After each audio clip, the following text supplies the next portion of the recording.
You don't know about Oedipus? Oedipus Rex. He is a Greek tale.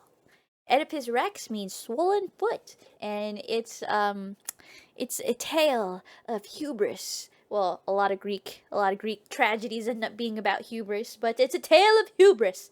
Swollen foot, not big foot. Oh my god! Okay, hold on.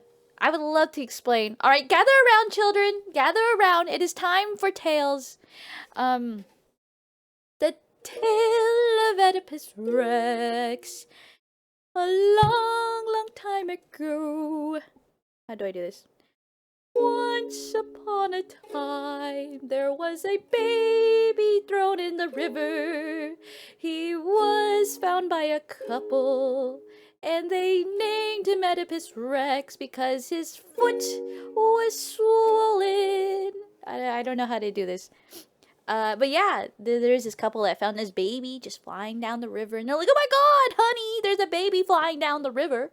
And so they picked him up, and they're like, "Holy shit, we don't have a kid. What if we raise this kid, okay?" And so Oedipus Rex was raised by this lovely couple in this lovely kingdom, and Oedipus grows up, and he goes to an oracle because he decides that maybe he should know about his fate. And so he goes to the oracle, and the oracle tells Oedipus Rex, "You will marry your mother and kill your father." And for all he knows, the people who raised him was his mother and father. So he's like scared shitless. He's like, "What the fuck?"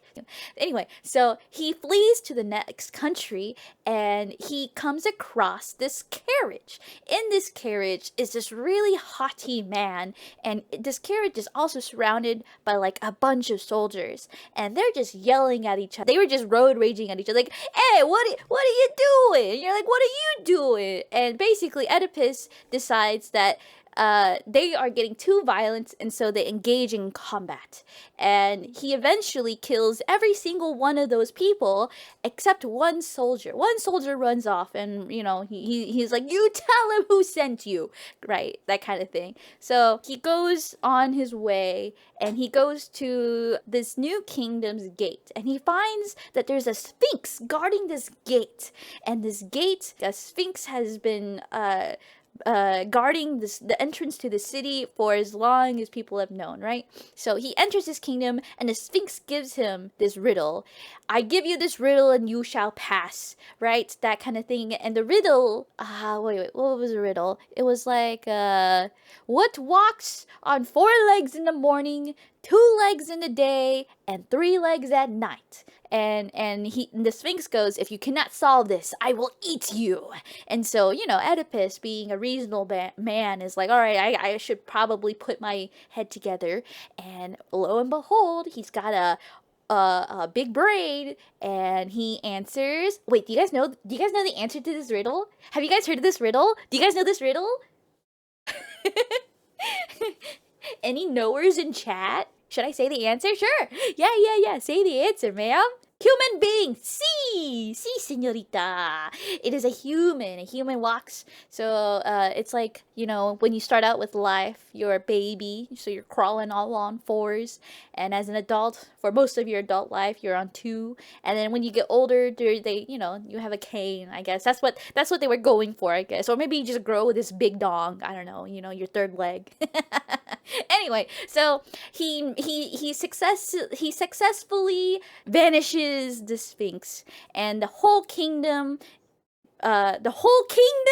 is celebrating, like, "You freed us from the Sphinx. You must now be the new king." And so he ends up becoming the new king. And upon becoming a new king, he gains a queen, a beautiful woman who said, my husband died recently to a tragic accident. Please, you must, I don't know, do your manly things to me," and whatever. So they fall in love, they get married, and he deals with the kingdom's problems. And eventually, the kingdom's problems do not disappear. And so they go to the oracle, and the oracle tells him that his fate of marrying the mother and killing the father is still very much his fate. And he was like, "What? How can that be? I have fled my country.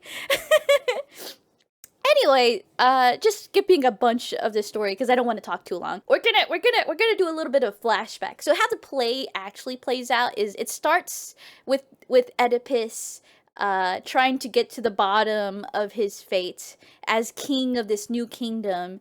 And a lot of people start catching on and going like, Oedipus, I think you should stop looking into the truth. And he's like, no, I must know the truth. And eventually he backtracks far enough to his wife, the now queen, and the previous king's story. So way back before the old couple found Oedipus Rex, right? The king and the wife and the queen are looking for a son, a baby, right? They finally birth one and they take it to the oracle, and the oracle tells the king, your son is going to kill you and marry your wife. And you're like, oh, how could that be? This child is cursed. So they sent him off to be killed by an assassin. The assassin takes him to the forest, and the assassin looks at this baby and pushes out. He's like, I can't kill this kid. What the fuck? So what he does is he's like, you know what? I'll leave it to fate. I'm going to tie at the end of your foot a rock, and I'm gonna throw you in the river, and if the fates say that you live, you fucking live. If not, I didn't kill you, the river did. So he throws this baby into the river, and you guys know the rest of the story. The old couple in the neighboring country raise Oedipus Rex. Oedipus Rex goes back to the country he was basically banished from, and kills his dad. By the way, his dad was the obnoxious person in the carriage because he was trying to find out a way to save his kingdom, but instead he came across this obnoxious guy in the middle of the road. So basically, the dude in the carriage that Oedipus Rex kills and slays every soldier was his dad leaving the country. So he fulfilled his prophecy of killing his father and, you know, bagging the MILF. And that's the origin of the Oedipus complex, which is when you have the psychological thing of being attracted to your mother. It's an interesting thing, you see. Okay, bye. Thank you guys for your time as always. Enjoy the rest of your weekend. Bye bye.